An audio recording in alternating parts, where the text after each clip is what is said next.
Nagsagaba ti tama ti bala ti paltog ti upatapulo ket tallo ti tawen na lalaki ken residente ti barangay Kapangpangan iti siyudad ti Vigan. Kalpasan ti engkwentro na iti kameng ti Ilocos Sur Provincial Drug Enforcement Unit wenno PDEU iti Diversion Road asakupen ti barangay Kabaruan iti ili ti Bantay.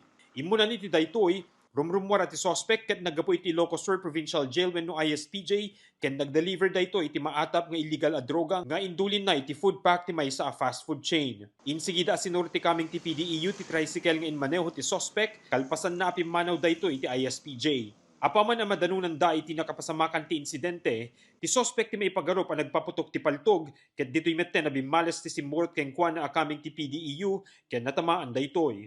According to investigation, apoket drug listed suna hindi ay vegan kasi taga vegan na suna dito ken hante masigurado apo no ada iti adan kaso na idi apo hindi napalpalabas ken listed apo suna gi vegan. Siyempre advice tayo apo ket hanta ko mga lumabanen nakas jay tapno haan nga dumanon apo iti kas jay nga pasamak. So nga nagi pulis imbaga na met nga no imbaga na kuman nga ore na kasibilyan nato iti imbaga na nga pulis na kunanan. Dapat ko man apo kag sardingen. Ti suspect tin sigida na itaray iti ospital para iti pan nakataming na ken nagtali na ed naka-hospital arrest bayat nga agpalpalaing. May sagsaga na metten ti agsusukot a reklamo asangwen na. Bale adi apo nagti ospital ta naka hospital arrest ken dayton apo no may pila damdama iti kaso na. So depende don apo no anya ti disposition nga remedian ni the prosecutor's office apo no agtalinan pwede jay wenno may transfer apo. Narekobre ti tallo a basyo ti bala ti 9mm ken maysa a homemade caliber 38 iti nakapasamakan ti insidente.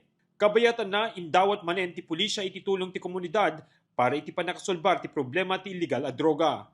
Ulitek manen iti agun-unoy iti kailyan tayo nga sapay ko mapuket datoy laban iti illegal nga droga ket hanlang apo nga laban iti law enforcement datoy hindi ba ket di laban apo datoy iti amin nga aspeto iti sosyedad iti ili tayo. So sabi ko mapuket tulong-tulong tayo nga manglakped ken mang pasardeng iti daytoy apo nga illegal nga droga. Ti agdama dua a barangay ti ili ti Bantay ti maibilang asaan pay a drug cleared. Mark Magdirila, Balitang Solid North.